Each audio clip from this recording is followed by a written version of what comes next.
Há um momento em que você se olha no espelho e o rosto que a encara não é o seu. Ou melhor, é o seu, mas você não o está a ver com os seus próprios olhos. Você está a vê-lo através dos olhos dele. E essa percepção é tão sutil, tão silenciosa, que durante anos você pode pensar que é assim que a autoavaliação funciona. Você analisa a linha do seu sorriso, perguntando-se se parece convidativo ou talvez um pouco cansado demais. Você examina a pele ao redor dos seus olhos, não em busca de saúde, mas em busca de um veredito. Ela ainda parece jovem para ele? Atraente para ele? O seu cabelo está do jeito que ele uma vez elogiou? A sua roupa é algo que ele aprovaria ou acharia intrigante? Este não é um ato de vaidade, é um ato de sobrevivência psíquica. Um escrutínio constante, uma verificação de temperatura, uma tentativa de se antecipar ao julgamento dele, para que, quando ele chegar, não a apanhe de surpresa. Você torna-se a sua própria guarda, a sua própria crítica, usando a voz dele, o olhar dele, os padrões dele. E o mais assustador é que, com o tempo, você esquece que essa voz não é sua. Ela torna-se o ruído de fundo da sua existência, o narrador invisível que comenta cada movimento seu. Hoje não vamos falar sobre como o fazer parar de a julgar, nem sobre como o obrigar a dar-lhe a aprovação que você anseia. Hoje vamos falar sobre algo muito mais profundo e transformador. O que acontece no seu corpo, na sua alma, na sua vida, quando você, lenta e deliberadamente, para de se procurar nos olhos dele. Este não é um ato de guerra contra ele. É o início silencioso de uma nova identidade. É o momento em que você começa a recuperar o direito de se ver a si mesma. A dinâmica é quase imperceptível no início. Começa com pequenas concessões.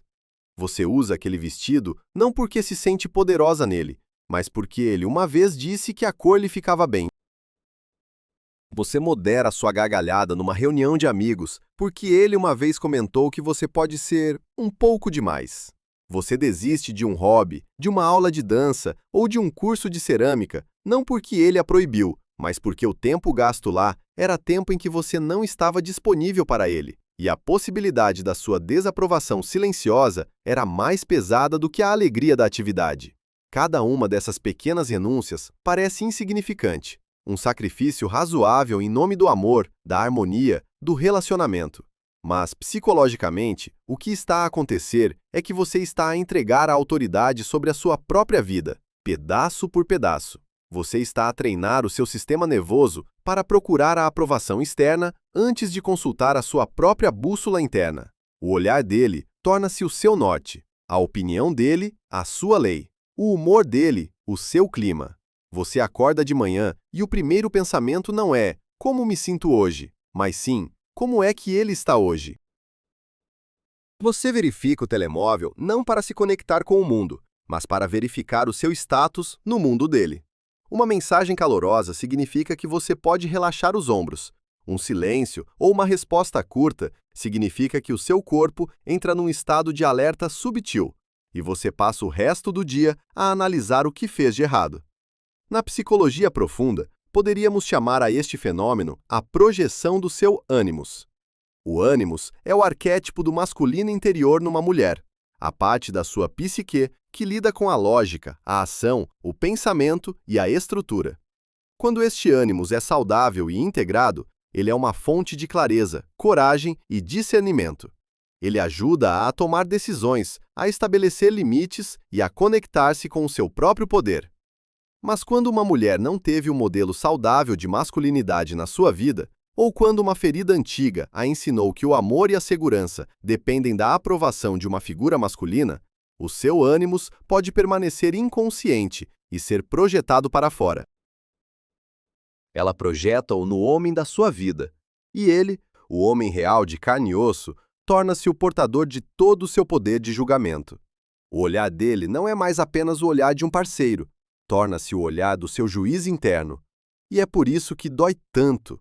A desaprovação dele não é apenas uma opinião, é um veredito sobre o seu valor. O silêncio dele não é apenas ausência de comunicação, é a prova de que você é inadequada.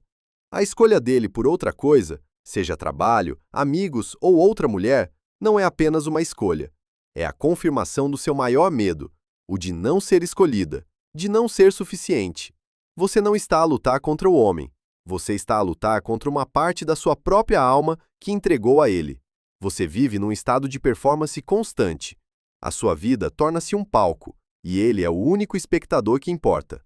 E o corpo paga o preço. Os ombros estão sempre um pouco tensos, prontos para se encolherem. A respiração é superficial, como se você estivesse a aprender a respiração à espera do próximo veredito. O sono é leve, porque mesmo a dormir, uma parte de si está a monitorizar, a analisar, a preparar-se. Você está exausta, mas não sabe por quê. Você pensa que está cansada do trabalho, da vida, das responsabilidades. Mas, na verdade, você está exausta de representar um papel que nunca foi seu. Se você reconhece este lugar, este cansaço profundo de tentar ser a versão de si mesma que você acha que ele quer, escreva uma palavra nos comentários que descreva esse estado. Não para ele, não para os outros, mas para si mesma. Um ato de nomear, de trazer à luz. Palavras como exaustão, tensão, performance ou a sua própria palavra. Nomear é o primeiro passo para reclamar. O ponto de viragem raramente é um momento de raiva ou um confronto dramático. Muitas vezes é um momento de profunda e desoladora clareza. Acontece num dia banal. Talvez ele lhe dê exatamente o que você queria. Um elogio, um gesto de afeto, um momento de atenção total. E por um instante, você sente o alívio familiar. A droga da aprovação entra no seu sistema. Os ombros relaxam, você pode respirar. Mas desta vez, algo é diferente. O alívio dura pouco, e logo a seguir vem uma onda de nada. Ou pior, uma tristeza subtil. Você percebe que esta aprovação não a preencheu, apenas adiou a fome por mais um dia. Você percebe que amanhã terá de fazer tudo de novo.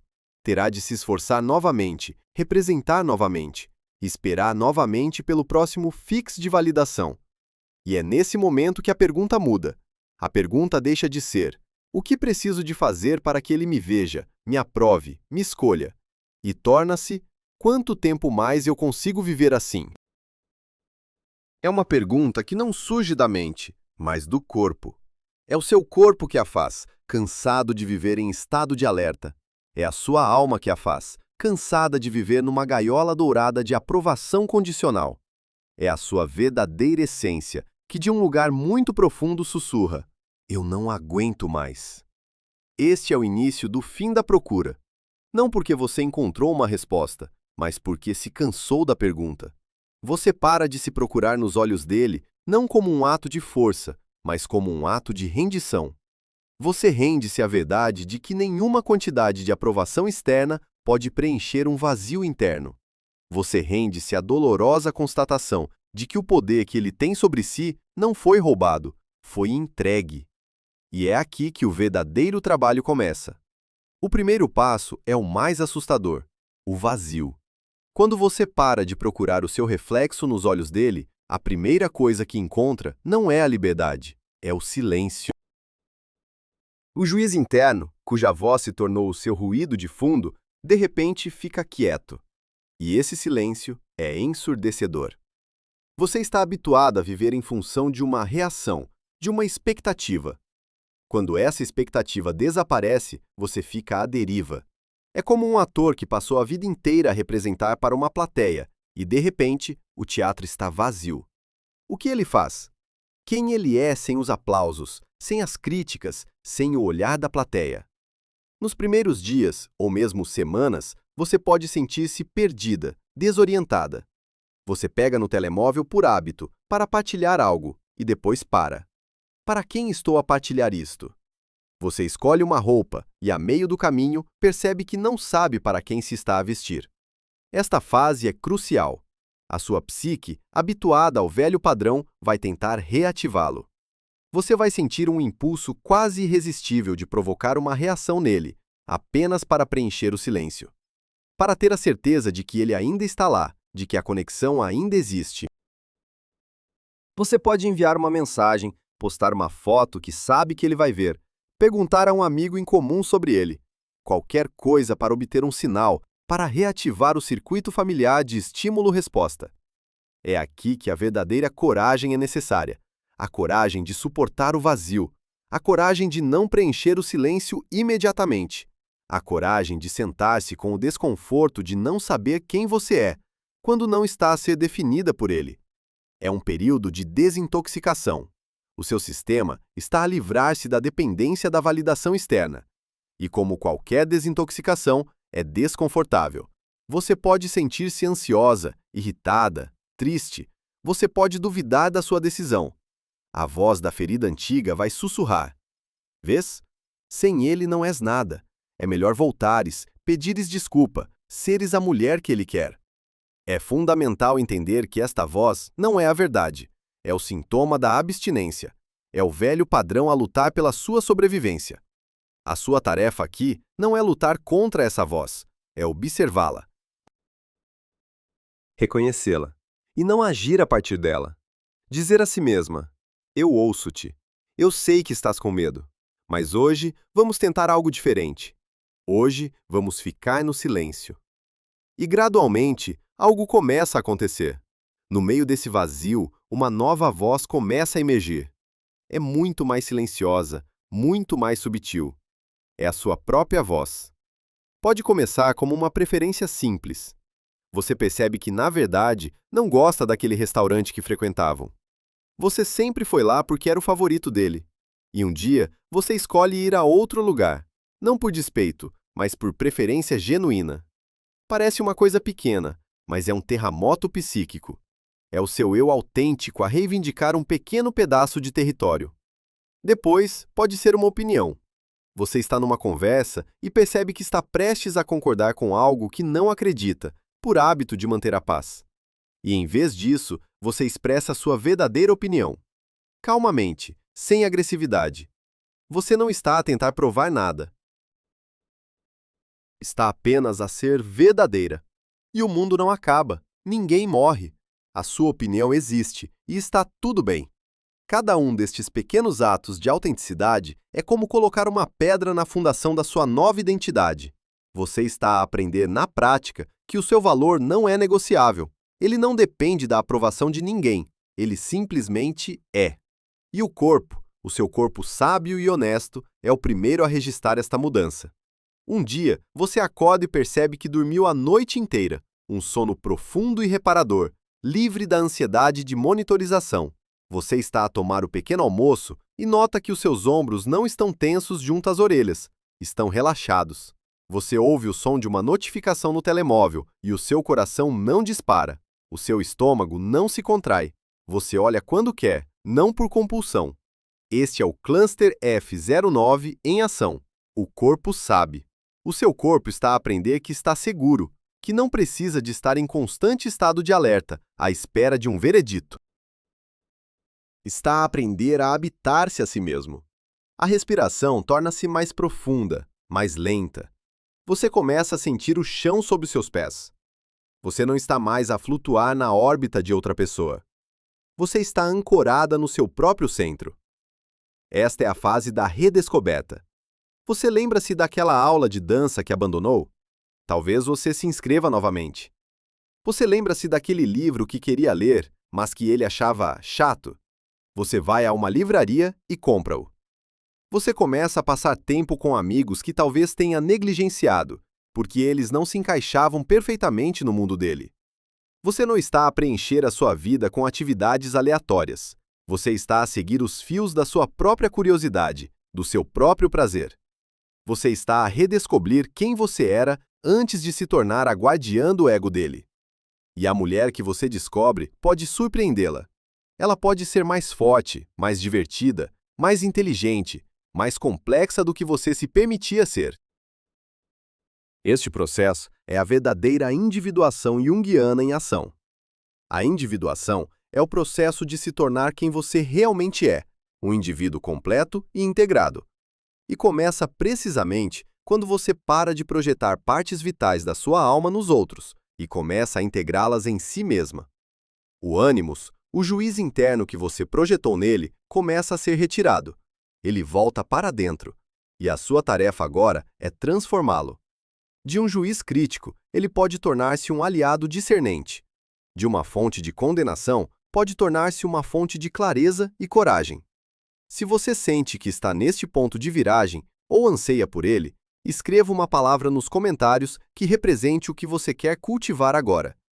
Palavras como clareza, centro, voz ou a sua própria palavra. Este é um ato de definir uma intenção para a sua própria jornada.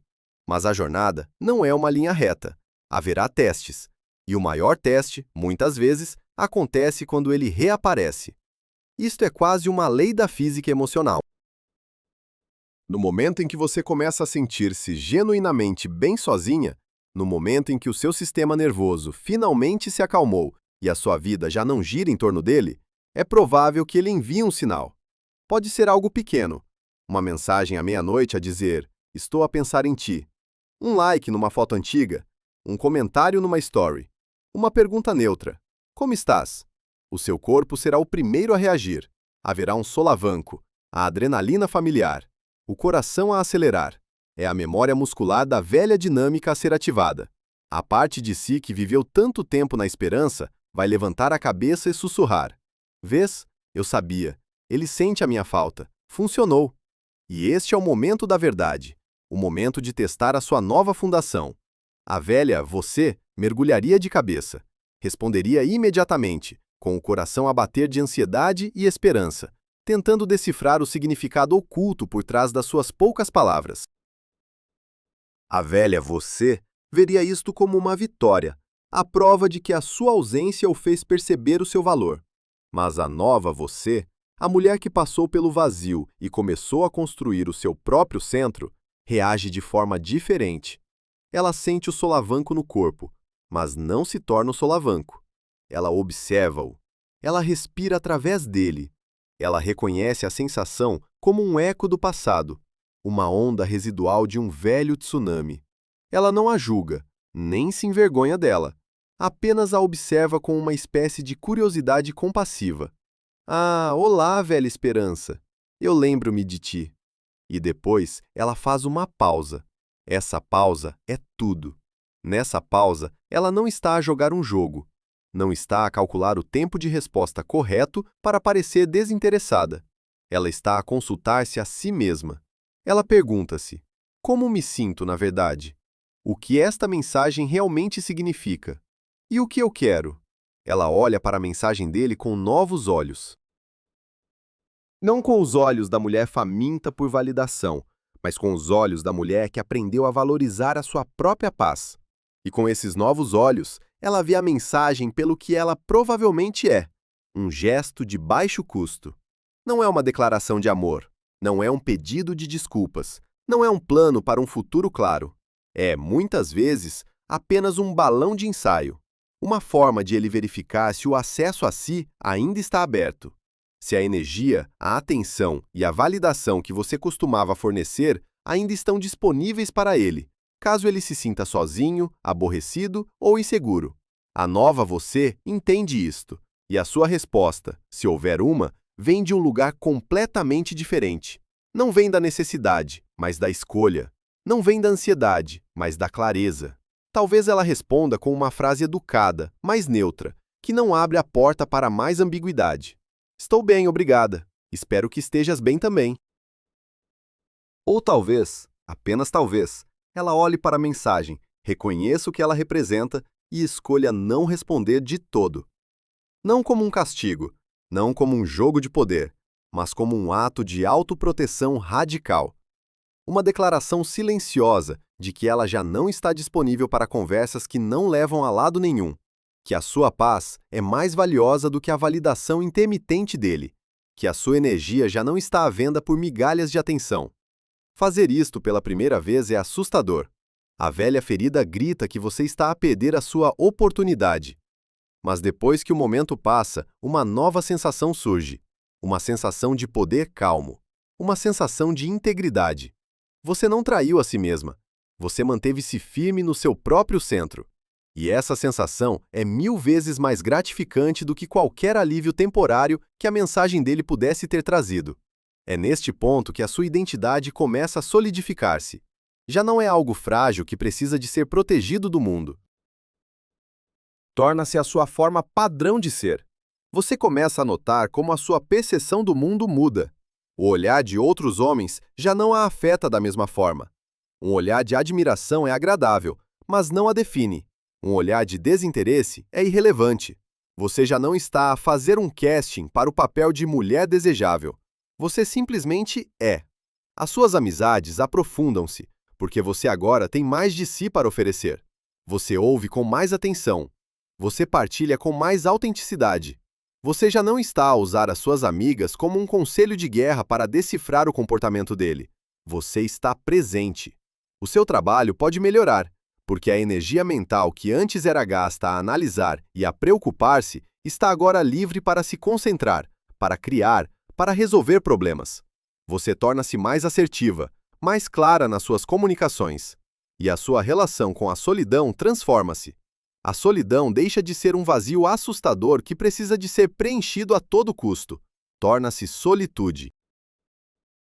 Um espaço sagrado de recarga, de criatividade, de conexão consigo mesma. Você começa a desfrutar da sua própria companhia. Você leva-se a jantar fora. Você vai ao cinema sozinha. E não se sente sozinha. Sente-se livre. Isto é o que significa parar de se procurar nos olhos dele. Não é sobre odiá-lo ou culpá-lo. Na verdade, ao recuperar o seu próprio poder, você pode até começar a vê-lo com mais compaixão. Você vê-o como um ser humano, com as suas próprias feridas e limitações, em vez do Deus Todo-Poderoso que detinha as chaves do seu valor. Você liberta-o do fardo de ser o seu salvador ou o seu carrasco. E ao libertá-lo, você liberta-se a si mesma.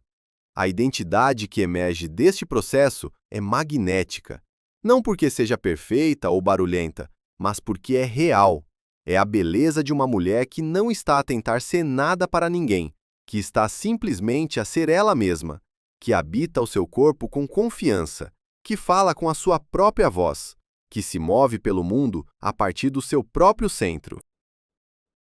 Esta mulher não precisa de perseguir. Ela atrai. Ela não precisa de exigir. Ela inspira. Ela não precisa de se diminuir para caber no mundo de outra pessoa. Ela cria o seu próprio mundo e convida os outros a entrar, mas apenas se eles puderem respeitar os seus termos. Se ele voltar, e às vezes eles voltam, atraídos por esta nova luz, ele não encontrará a mulher ansiosa e carente que deixou para trás. Ele encontrará uma mulher inteira.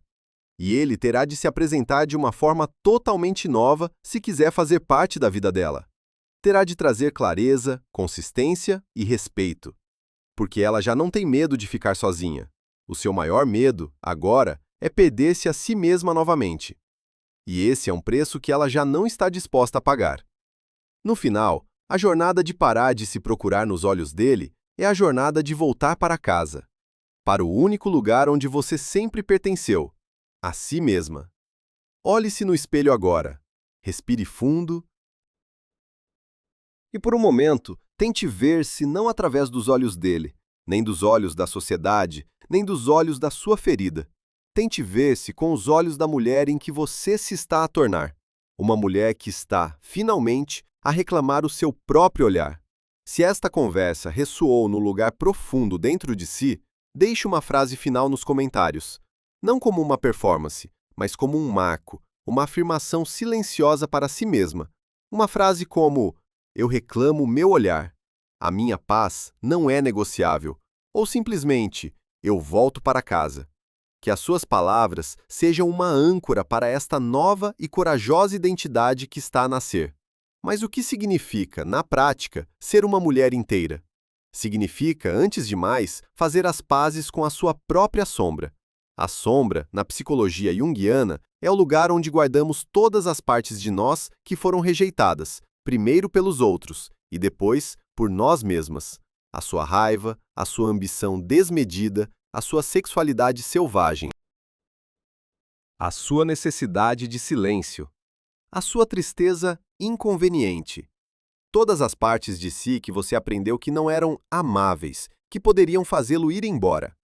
Para agradá-lo, para se encaixar na imagem que você achava que ele desejava, você amputou essas partes de si mesma.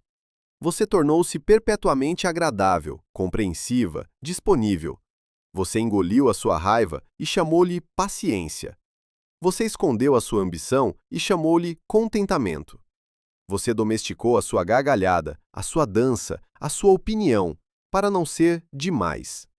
E ao fazer isso, você não se tornou mais amável, você tornou-se menos você, menos viva. Parar de se procurar nos olhos dele é o convite para descer ao seu próprio porão e encontrar essas partes exiladas de si mesma. É olhar para a sua raiva e perceber que ela não é uma falha, mas um sistema de alarme sagrado que lhe diz quando um limite foi violado. É olhar para a sua ambição e ver nela não a arrogância, mas a sua força vital a querer criar, construir, expandir. É encontrar a sua mulher selvagem interior e perceber que ela não é perigosa, mas a fonte da sua intuição, da sua criatividade e da sua alegria de viver. Integrar a sombra não é tornar-se uma pessoa zangada ou egoísta, é tornar-se completa. É ter acesso a todo o seu espectro emocional e energético. Significa que você pode ser suave e, quando necessário, feroz. Você pode ser compreensiva e, quando necessário, traçar um limite firme.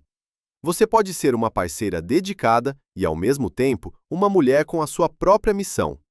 Você já não vive numa versão editada e censurada de si mesma. E o corpo, o seu arquivo vivo, responde a esta integração de formas profundas e, por vezes, surpreendentes. A memória do trauma relacional, da constante performance, não está apenas na sua mente, está armazenada nos seus tecidos, nos seus músculos, na sua fáscia, no seu sistema nervoso. Quando você começa a dar permissão a estas partes renegadas para existirem, o corpo começa a libertar o que guardou. Isto pode manifestar-se de formas inesperadas. Você pode encontrar-se a chorar de repente, sem um gatilho óbvio, enquanto lava a louça. Não são lágrimas de tristeza, mas de libertação. É o seu corpo a libertar anos de dor não processada. Você pode sentir tremores ou calafrios, como se uma corrente elétrica estivesse a reajustar os seus circuitos. É o seu sistema nervoso a sair do modo de luta, fuga ou congelamento e a reaprender o que é a segurança. A sua postura pode mudar. Os ombros, que viviam curvados para frente numa posição de autoproteção, começam a rodar para trás e para baixo, abrindo seu coração para o mundo, não de forma vulnerável, mas de forma sólida. A sua mandíbula, que passava as noites a ranger sob o peso de palavras não ditas, começa a relaxar. A sua respiração, antes superficial e presa no peito, desce para o abdômen, enraizando-a. Você começa a ocupar mais espaço, não de forma agressiva, mas com a calma certeza de quem tem o direito de existir. Estes são os sinais internos de que a cura está a acontecer a um nível celular. A sua bússola interna, antes enferrujada pela falta de uso, começa a funcionar de novo. Você começa a desenvolver uma alergia saudável à ambiguidade, aos sinais mistos, ao drama. Conversas que antes a teriam deixado obcecada por dias, a analisar cada palavra, agora parecem simplesmente aborrecidas. A sua energia já não se sente atraída pelo caos da validação intermitente. Anseia por clareza, consistência e paz.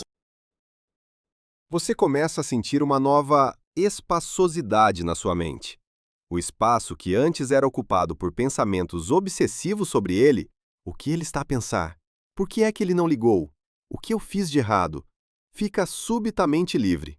E nesse espaço, novas coisas podem crescer. Ideias para um projeto, a vontade de aprender uma nova habilidade ou simplesmente a capacidade de desfrutar de um momento de silêncio sem sentir a necessidade de o preencher. A alegria, quando surge, é diferente. Não é a alegria maníaca e frágil do alívio por ter recebido a aprovação dele. É uma alegria calma, estável. A alegria de um nascer do sol, do sabor do seu café, de uma conversa genuína com uma amiga. Ela não vem com um contraponto de medo, a ansiedade de que o momento bom vai acabar. Ela simplesmente é, e você pode habitá-la plenamente. É nesta fase que o teste final, o da sua reaparição, se torna menos um teste sobre ele e mais uma cerimônia de graduação para si. Ao escolher a sua paz em vez da adrenalina da esperança, você não está apenas a rejeitar uma mensagem de texto. Você está a afirmar: para si mesma e para o universo, que confia na sua capacidade de se manter segura, de se nutrir, de se amar. Você está a quebrar o feitiço não apenas com ele, mas com o padrão que o trouxe para a sua vida em primeiro lugar. E o que acontece depois de passar no teste? Um profundo sentimento de confiança em si mesma. Você percebe que a sua paz interior não é um estado frágil que depende de circunstâncias externas. É uma fortaleza que você construiu, pedra por pedra, com cada escolha autêntica que fez. E a partir desse momento, você sabe, a um nível visceral, que consegue lidar com o que quer que a vida lhe traga, porque já não está a lutar contra si mesma. A sua maior aliada vive agora dentro de si. Pense nisto como construir uma casa. Durante anos, você viveu como uma inquilina na casa dele. Uma casa onde as regras não eram suas, onde você andava em bicos de pés, sempre com medo de incomodar o senhorio. Sair dessa casa foi assustador. O vazio era o terreno baldio, exposto aos elementos. Cada ato de autenticidade foi uma fundação. Cada limite que você estabeleceu foi uma parede. Cada parte da sua sombra que você integrou foi um quarto que você mobilou e tornou seu. A mulher em que você se torna não vive numa fortaleza impenetrável. A sua casa tem janelas grandes para deixar entrar a luz e a alegria. Mas a porta da frente tem uma fechadura e a chave está no seu bolso. Ela escolhe quem convida a entrar. Ela escolhe quem tem o privilégio de se sentar à sua mesa. Ela não fecha a porta por medo, mas por discernimento. Ela sabe que a sua casa interior é um espaço sagrado e nem toda a gente merece uma visita. Esta é a identidade que nasce quando você para de se procurar nos olhos dele. Uma identidade que não é definida pela presença ou ausência de um homem, mas pela presença indelével de si mesma. Se ele voltar, e às vezes eles voltam, atraídos por esta nova luz, ele não encontrará a mulher ansiosa e carente que deixou para trás. Ele encontrará uma mulher inteira. E ele terá de se apresentar de uma forma totalmente nova se quiser fazer parte da vida dela. Terá de trazer clareza, consistência e respeito. Porque ela já não tem medo de ficar sozinha. O seu maior medo, agora, é perder-se a si mesma novamente. E esse é um preço que ela já não está disposta a pagar. No final, a jornada de parar de se procurar nos olhos dele é a jornada de voltar para casa, para o único lugar onde você sempre pertenceu, a si mesma. Olhe-se no espelho agora, respire fundo e, por um momento, tente ver-se não através dos olhos dele, nem dos olhos da sociedade, nem dos olhos da sua ferida. Tente ver-se com os olhos da mulher em que você se está a tornar. Uma mulher que está, finalmente, a reclamar o seu próprio olhar.